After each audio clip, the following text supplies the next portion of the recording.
ఆత్మ గౌరవంగా పేద గుండె బతకాలని ఇల్లు కట్టించిండురా, సొంతింటి కలనేరవేర్చిండురా.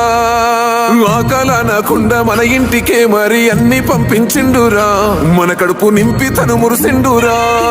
ఓ నివ్వను పేదోడి ప్రాణం ఇంత పెద్దగా వచ్చిన రోగం అని అడ్డుపడ్డాడు బతకాలి పేదోడు పెద్దోయ నా తీరుగా.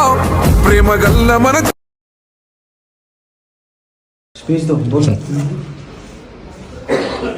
అన్నదే వాళ్ళ అన్న ఎమ్మెల్యే కాగానే మాకు సంవత్సరానికి సాయం చేసింది.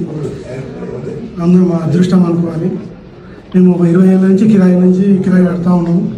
అన్నదయ వల్ల మాకు తొందరగా ఇల్లు వచ్చేసింది, తొందరగా కట్టుకోగలిగాము. చాలా చాలా థ్యాంక్స్ అన్న. రేవంత్ రాజ్యంలో మీ సొంత ఇంటి కాలనీ రైట్. ఓకే.